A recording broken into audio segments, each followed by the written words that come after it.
All right, y'all, welcome back. This is part 4 of the RollerCoaster Tycoon Classic Nintendo Switch Controls Explained series, and we're going to be reviewing Ride Construction and Toolkit General Controls.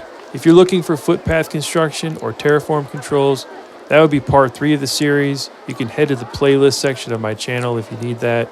Regarding the scenario editor controls, those will be covered in the upcoming part 5 video, which is set to release in January 2026.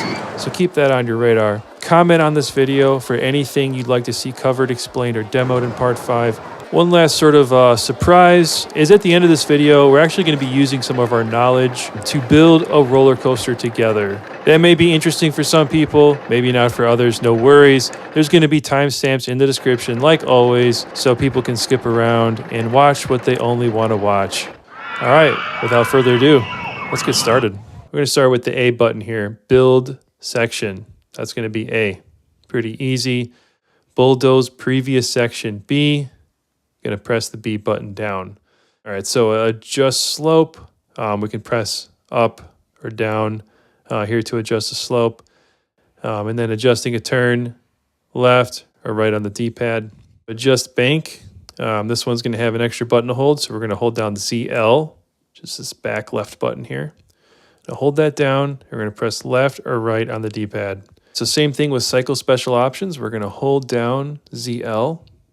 And while we're holding down the ZL, that back left button there, back bottom left button, we're going to press either up or down on the D-pad. Select hovered track. That's going to be holding down the A button and then rotating L. This one's going to make a lot more sense in context, just like a lot of these controls. So just hang tight here. Select previous track. That's going to be the L button. And then select next track. That's going to be the right button. And these are the top shoulder buttons on the back of the controller. Before we start the first set of controls, I wanted to allude to a topic we will cover much more in depth at the end of this video. You can see here something called an ROI rocket, and several iterations I've made of it. These return on investment rockets, as the name suggests, return to you a lot of value, but for a smaller cost than the average pre-built roller coaster you will find within scenarios. ROI rockets are not designed to exploit the game. They are designed to help you beat scenarios in a more fair or realistic way and with less stress. Building ROI rockets also help accomplish 2 goals at the same time. You can learn the ins and outs of all the different roller coaster types, but at the same time, you are also using it to make progress in the game. When playing through a scenario, as new roller coasters are unlocked with research, you can save the game and then head over to Ride Designer to build yourself an ROI rocket for that coaster type. As you build up your rockets, eventually you'll have a rocket for every scenario. Let's find some blank area over here. Let's keep this really simple. So A is going to be build section. So once you've got your section picked out, could be a platform, could be a bend, whatever you're trying to build. The whole point of using A here is this is how you place things. So I'm going to press A. Boom, we placed it. You can actually also hover. If I move over here, you can actually hover over and just press A here to also build. But if you're out here, it does keep this selected for you. So that's kind of nice, like a little sticky selection. Before we move on from build section, I'm going to zoom in a little bit here. What I'm going to do is I'm going to back up, and I'm actually going to bring us back to the very first tile that we're going to place. Now, right now, it's really tempting to think that you are in ride construction mode because you have a ride construction menu open. Super fair to think that. But actually, right now, you are not, and I can prove it. If I press up on the D-pad, we're actually going to see the height changing. Now, that's not part of ride construction controls. Nowhere in the controls, right? I can also rotate, also not in the controls. If I press ZL, you're going to see that white lines disappear from underneath it. And what does that mean? That means we're trying to do a match height. So if we had something else here, let's just quickly build something over here. I'm just going to go ahead and build this at like 20 feet. If I wanted to build another roller coaster, all I'd have to do is just come over here and press ZL. I can match height. So what is this? We're in placement mode. We're not actually in ride construction mode until we actually place the first track. So let's just go and place it down. Okay, and now if I press forward, look at that. We're getting tracks.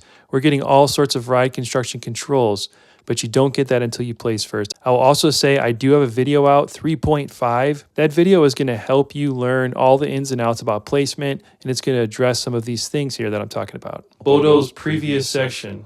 So if I press B, Look at that. Bulldoze. Bulldoze. Now, how cumbersome would it be if I had to go all the way over here, get my mouse on there and press A? Honestly, it wouldn't be worth it. I would just throw the game in the garbage. So adjust slope and adjust turn. I'm actually going to demonstrate these at the exact same time because they're kind of tricky and they're sort of, you know, they go hand in hand. If you just take a look at the turns inside the menu there, and then you look at the section right below the section that says special, you're going to see like a straight arrow and sort of like an up looking arrow and then like a down looking arrow. Those arrows are the slope, that section below special. If you do press up or down, that is going to be how you move through the slope. It's not so intuitive. You can't press left or right on the slope to change it, right? You have to press up or down, okay? And now if you want to change your actual track, you press right. You can see it scrolling through that top menu there, or left. Adjust bank and cycle special options. If I go ahead and hold down the ZL button, this is where we're going to start to be able to adjust our bank. Now, if I'm going to hold down ZL, it doesn't actually show anything visually on the screen that we're now in the bank area, so don't stress. Basically, but though, you're going to be looking for the purple things. All right, so if I press left, it's actually not going to do anything. What we have to actually do is move the cursor over here because we're over the top of that menu. And for some reason, the snap controls won't work quite the same way. It's sort of strange. So while holding down the ZL button, we're going to adjust the bank. And it looks like adjusting bank is left or right on the D-pad. And we can see it cycle through that purple section down below. Now, one issue I have with this experience is the slope is using up or down. And so I don't know, just maybe because it was in the same section of the menu, it would sort of make sense to use up or down. But no, unfortunately, what that does is actually just cycle through this drop-down menu instead. So anyway, here's another tip. In my opinion, instead of using ZL and then up or down to kind of toggle through these options, again, the cursor has to be off here. I honestly think it's a lot cleaner. Move your cursor over, A on the drop-down, and then you're just going to use up or down inside this menu. I just think this is way cleaner. You get a much better look at what you're looking at. You can also use the right joystick to kind of scroll there. I think that's a better experience, but you know what? If you're trying to move fast, I do see some value in this. So let's drag the cursor back over here, holding down the ZL button, and then we're just going to press up or down. But yeah, for the most part, I do just sort of like having this heads-up experience. Definitely to each their own, though. If you like that speed up, definitely go ahead and leverage that control. Just wanted to actually pause for a second before I get into select hover track and just say something I forgot to mention earlier is Ride Construction, you can really think of all of these controls while this menu is open, all right? So if this menu is not open, the Ride Construction controls are not going to work as prescribed. We also know, as we sort of stumbled on a couple times now, when this cursor is over this menu, you actually can't use some of the Ride Construction controls. Again, a little bit of an experience diversion there. We know our way around it. When this cursor is off, we can definitely expect the prescribed controls to work. But when the cursor is over here, sort of all bets are off. We have to really go back to thinking the old way of using the snap controls inside here. Just a little bit of wonkiness I just wanted to point out. It really helps to align your expectations up front, I think. Select hover track. If I hold down A when I'm over this track, nothing's going to happen. But if I move this on the left, we can actually see that we're able to sort of kind of toggle between which side we want to build on. So could be valuable because, again, if I just move the left cursor over here, nothing really happens. But if I hold down A, now it's going to let me build on other side. So definitely could be a little bit of a speed boost or a little bit of kind of like a workflow thing. Something I wanted to address really quickly while I was here, I wanted to give a little bit more of a head nod to the select hover track and how much it can benefit you when you're doing ride construction. When you just have these stations down here, you're not actually really able to show how powerful that this can be. I'm actually just going to quickly just throw like a mini coaster together. Now, obviously, this is kind of a really shitty coaster, but if I go ahead and change the operating options to be like a power launch and we just get some movement on this thing, we'll just give it a little whirl here. 27 miles an hour is probably enough. We'll just kind of get the car moving. Oh, we got to build the entrance. All right, that's fine. So imagine we're building a grand roller coaster that we really care about and we're pretty stressed out and just, you know, happen to accidentally orphan a track. Now, I've actually ran into it before where I thought when I orphaned the track, I would have to delete the whole thing to start over again, and that's not the case. So don't worry if this happens. This is what exactly select hover track can help you do. All right, and we're just going to go over here and cause some damage. So I'm just going to delete this here, And then now, if I wanted to go all the way to the other side, I'd have to click, click, click, click, click, click, click, click, click, click, click, click, click. Honestly, that sucks. Why not just hold down A and then just go over here? And then you can just back up from that point. Instead of going all the way around, I can hold A, come over to this track, and I can back up from this point. So this is going to save you a ton of time. And also, too, if you happen to orphan a track, let's just do it really quick. I'm going to select this one. And now this track is orphaned. So, you know, traditionally, like if you just did L and R, it doesn't always skip over to that next part of the track. And so it feels orphaned, like you're never going to be able to delete it. You could also technically build forward and then also just delete backwards. This is sort of a contrived example, but just bear with me here. I think you get the picture. I'm pretty sure you can see how valuable this would be. So I'm just going to drag this over here, and then we're just going to go on this track, and then we're able to delete it. Just wanted to give a little bit more value boost to that control. It's super, super handy and can definitely help you fly around when you're trying to build coasters. Select previous track and next track, L and R. So we see these controls here, L, R. They're on the top back of the controller. I'm going to go ahead and press R. Okay, obviously that didn't do anything because that actually selects the next track.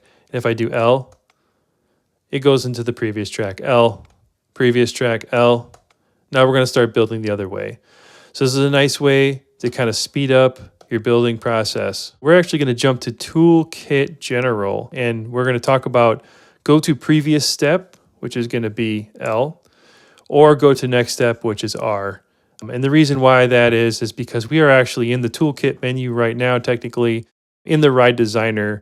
I'm going to build stuff, so I can show you what that is in just a moment. All right, so just a quick warning before we get into just using the toolkit general controls for the go to previous step and go to next step. If you've got the Ride Construction menu open, they're not going to work right now.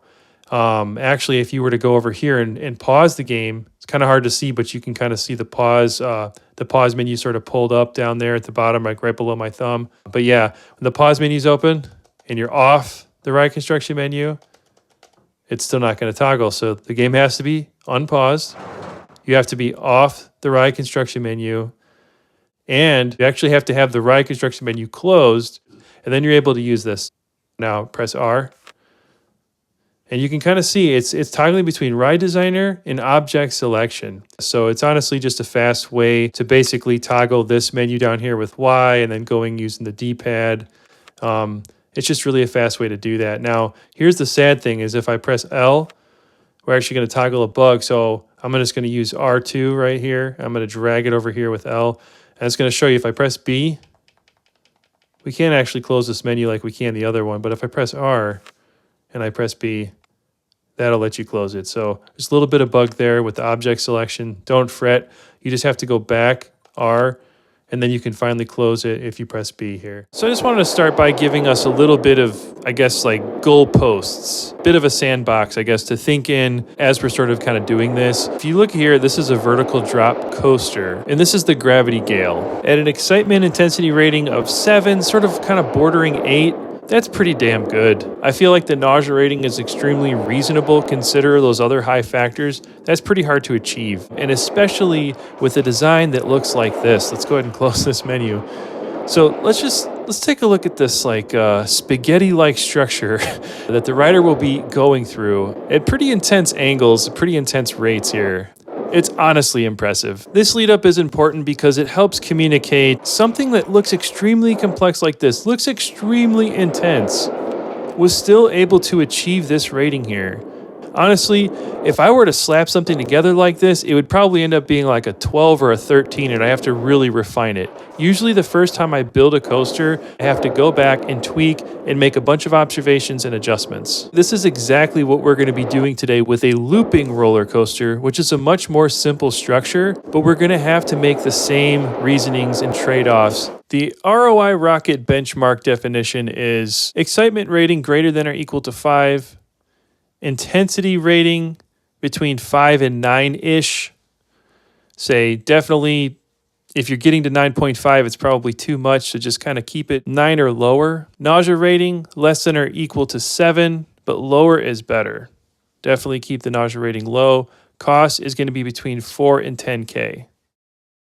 All right, y'all, let's tap into the roller coaster building. I'm just going to zoom in here and just show you the name of this thing. This is the ROI Rocket Dualing Witch 1.4. It's actually supposed to be 1.4 because I just iterated on it several times. But periods are not an acceptable character, so it converted it to an underscore. You can kind of hear that phasing sound that's going on, and that's because this roller coaster is basically playing the same sound at almost the exact same time. I'm just switching over to scenario mode really fast. I wanted to show the pricing of the coaster and some of the statistics on it. So we can see it built in a real world scenario, just to sort of prove concept here.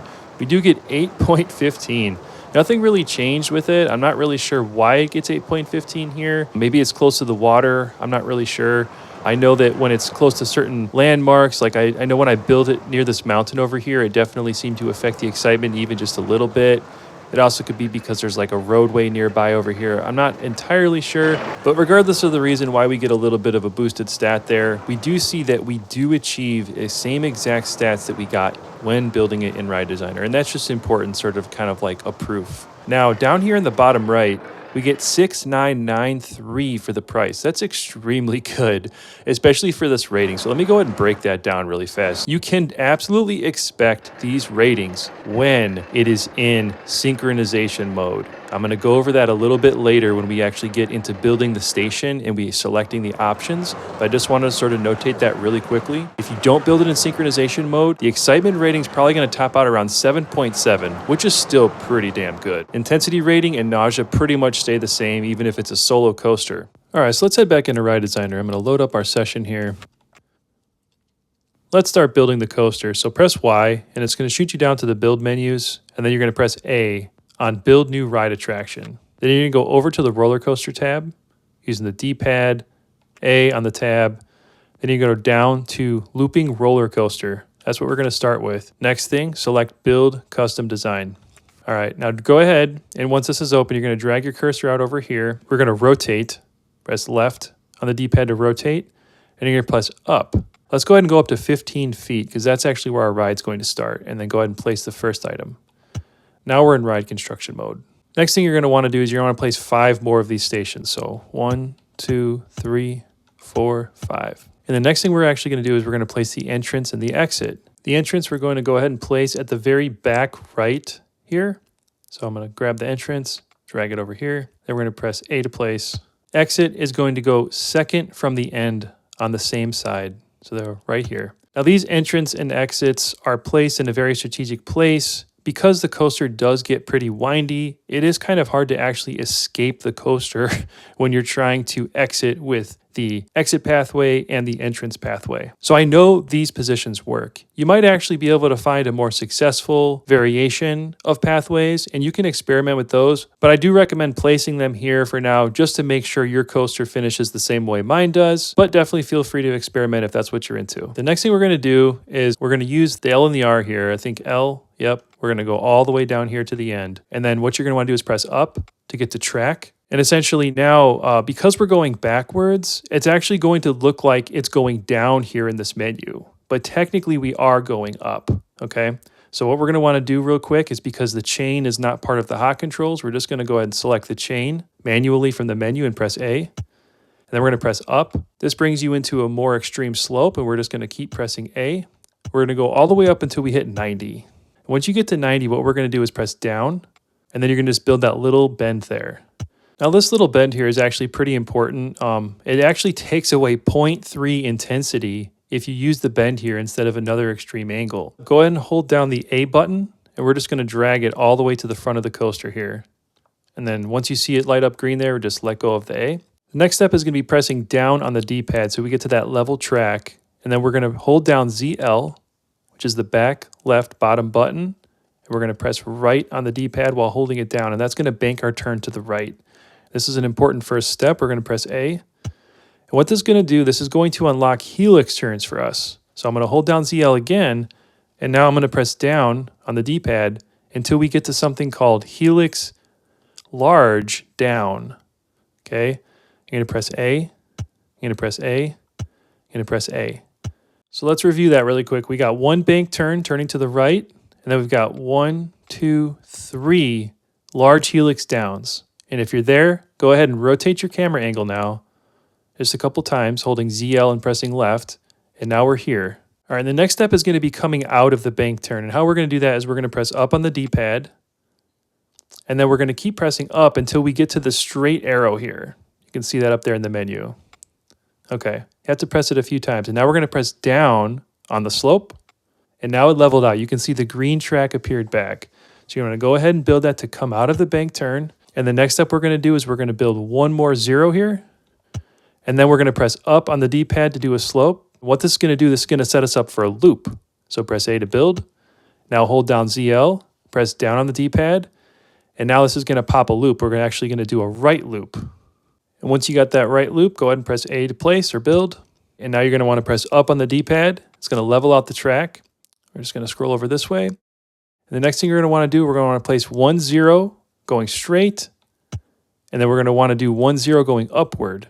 That's up on the D-pad to change the slope. And what this is going to do is going to set us up for our second loop. So go ahead and press A. You should now be at 5 feet. We're going to hold down ZL again. And ZL, press down. We're going to cycle through here. This time, it's going to be a left loop instead of a right loop. We're going to go ahead and build that left loop.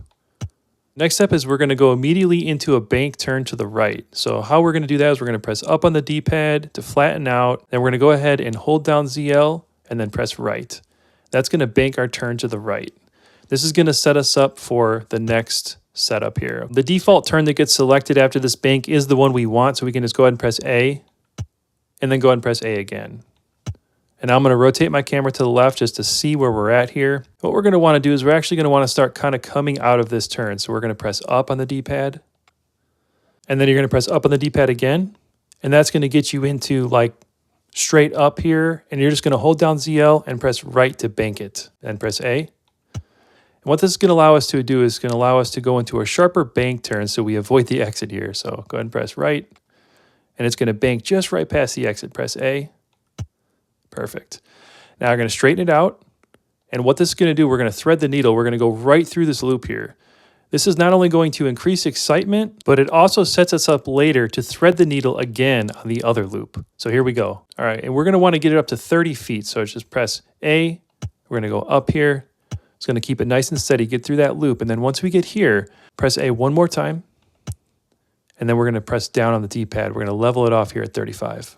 Next, we're going to bank the turn again. So hold ZL down, the back bottom left button, and press left on the D-pad. You're going to go press A. Start the bank. You're going to do one wider-ish turn, that second turn from the left in the menu. And then we're actually going to do one sharper turn. I believe this is sort of what kind of increases the intensity a little bit more than I'd like, but in order to thread the needle again, it was necessary. So press left on the D-pad, and it's going to switch us to that shorter bank turn. So press A. Now we're going to press up on the D-pad to straighten out, and then press up again. Okay. And we're actually going to want to stay here at 35. So press down on the D-pad and then press A. We're going to build right into here. So now we're going to go actually start to go down. So it's going to go from 35 to 30 here. Then once you hit 30, go ahead and go down to 25. By building again, and now start to come up. So press up on the D-pad. That's going to flatten us. And then press up on the D-pad again. This is going to start to shoot us upward. And then press up one more time. And we're going to go to that extreme bend. We're going to go all the way up until we hit 60. And then we're going to go ahead and bank it to the right by pressing right on the D-pad. We're going to see the coaster kind of turn into a spiral. You're going to press A. And as soon as you hit 80 there, press A one more time. And then we're done. Now, I think this is a good pause point to actually just test the coaster, just to make sure everything's on point. It should be. And then we can compare stats and make sure they match. If your stats match mine, it means we're aligned. And then we can continue on with the scenery and the pathways. In order to test the coaster, we're going to need to put it into reverse incline mode. So let's go ahead and do that. You can click anywhere on the coaster, press A, and let's go ahead and go to the gears menu here. And what we're going to be able to do is then click on this drop down where it says continuous circuit, and we're going to change it to reverse incline launch shuttle mode. I would also recommend changing the lift chain speed here to 6 because that's what I had mine set at. You can also adjust these numbers if you'd like. I personally like to do something like this, but this is sort of arbitrary at the moment and it should not affect our stats. Now, we are going to eventually turn this on, but just wait to do that for a moment or the coaster won't run. All right, so let's go ahead and go up to the coaster menu here, the view ride attraction. And then we're going to click the flag so it goes yellow. Let's watch it ride. I'm just going to fast forward through this, but you can go ahead and watch yours play through. The stats are going to be coming in. All right, so if you see 6.6 and 7.26 and 3.53, we should be aligned. Also, the ride length should match. Pretty much all these numbers should. I would expect them to be exact match, but if they have slight difference, it's probably okay. If for some reason your coaster stats don't match mine, don't fret. You can comment on the video and just ask for help. Try to step back through the parts and see where things went wrong and see where you might need help with. I can definitely comment back and do my best to try and guide you. We're actually going to place the pathways first, just so that it doesn't kind of get in the way of the scenery, and then we'll place the scenery last. So really quick before we lay the pathways, I just wanted to remind us that we can also set the ride colors. If you did want it to look exactly like mine, here's the colors that you would select. The other thing we can do quickly is just also change the name. I'm going to actually cheat because I got a keyboard hooked up. I'm going to slightly change the name just so I could save it along with you all, but you can name this whatever you want. I'm going to do ROI Rocket Dualing Witch 1, and we'll just say D for demo, sure. 1D. All right, so now we're all set to lay our pathways. I'm just going to actually turn this ride off for a moment. And that's a little trick there. You can actually click on the construction menu to get the ride to shut up early if you'd like. Now what I'm going to do is I'm going to go ahead and lay the pathway. So Y to go down to build menu, and we're going to select the footpath menu here. Make sure you're on the second tab. We're going to just select the blue one. You could use whatever color you'd like. I'm going to change the camera angle so it looks like this. What you're going to do is you're actually going to hold down the A button to use that select new location, and we're just going to put it right on the entrance. Let go. It's going to start us right there. Press up on the D-pad so that we can get into that up slope. Press up. We're going to go up twice. Then we're going to level out. Take a left turn. Take a left turn. But you're going to go up. And then you're going to go down on the D-pad. Go forward one more time. Then take a right. Then we're going to kick back by pressing right on the D-pad. Bring it all the way through the loop now. And then once we get through the loop, take one more step forward, and then you're going to take a right. And then once you do that, press the D-pad left, and then you're going to go down on the D-pad, and then we're going to go all the way down as far as we'd like, and we're out of the coaster now. I'm not 100% sure if the pathway threading the needle is actually causing more excitement. There's a possibility. I didn't really take the time to test it, but you can definitely play around with that and confirm it if you'd like. Feel free to comment in the comments if you do figure it out. But now that we got that entrance built, I do recommend ending it right around here if you want the price to be the exact same. Totally up to you though. If you don't really care about the pennies, you can extend it if you'd like, but I'm just going to build it the exact same way. So I'm going to turn my camera one more time over to this side. We can change the style of the footpath by holding ZL and pressing down. Press ZL and then right, and it's going to move us over to that style there. But we're still on the second tab, so that means we can hold down A, and we can do select new location and let go. Bring this forward once, press right on the D-pad, build right, press left on the D-pad, build forward, press right on the D-pad. We're going to go underneath this platform for a moment, and press left on the D-pad, and then you're going to press up to go up one level. Then we're going to level it out by pressing down on the D-pad. Bring it through all the way till we get to the entrance, and it should link up. There you go. I'm sure you've seen a lot of pre-built coasters kind of do the same thing where they link up the footpaths. That's kind of why I did it. I also didn't want to build it too long to keep the price lower. Last thing we're going to cover before we mirror it and give it a spin is we're actually going to take care of the trees. So the trees are a little bit more arbitrary. You need 16 of them to get the same excitement rating, okay? So what we're going to do is we're going to place 16 trees, and the only stipulation is the trees have to be basically within one tile of the ride. I did a bunch of testing. The further I put them away, the excitement just didn't apply. It has to be one tile away. So I'm just going to go ahead and do that really quick and probably fast forward the footage. Go ahead and take care of that yourself. Once you get 16 down, we're going to go ahead and mirror it and see if our excitement ratings match.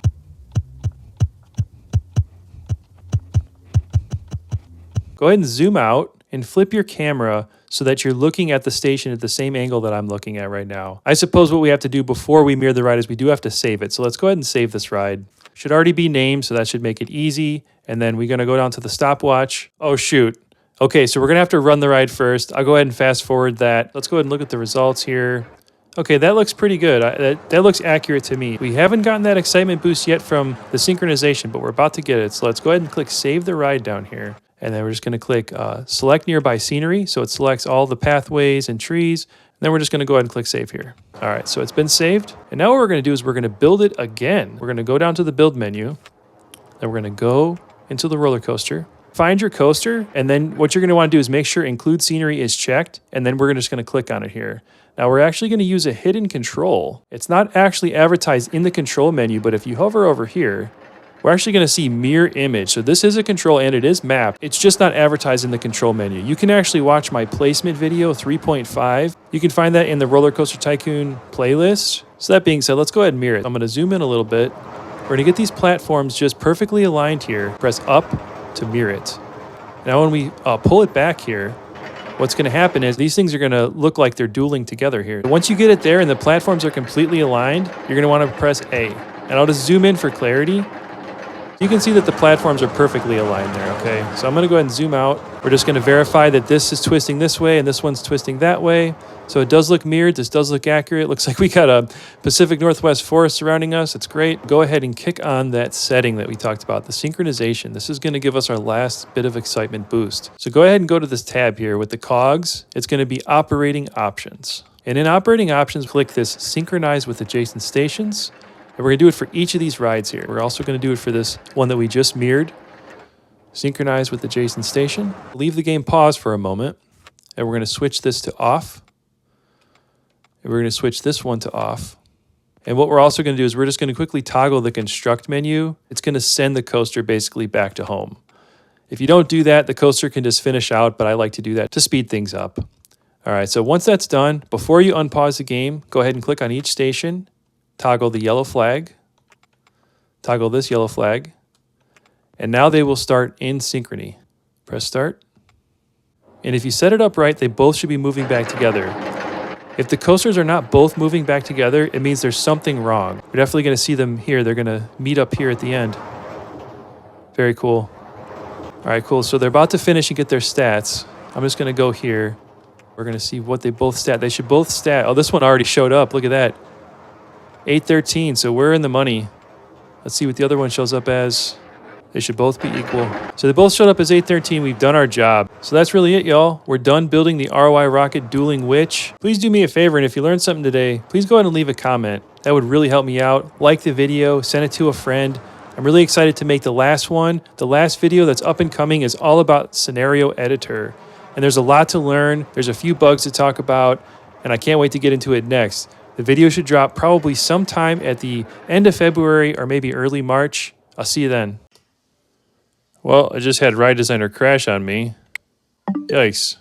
I very annoyingly discovered another bug. When the Ride Construction menu is open, you can't click on these roller coasters. It does seem to be just a Ride Designer bug. I don't notice this happening in the main game. So I have to close this menu, and now I'll be able to click on the roller coaster.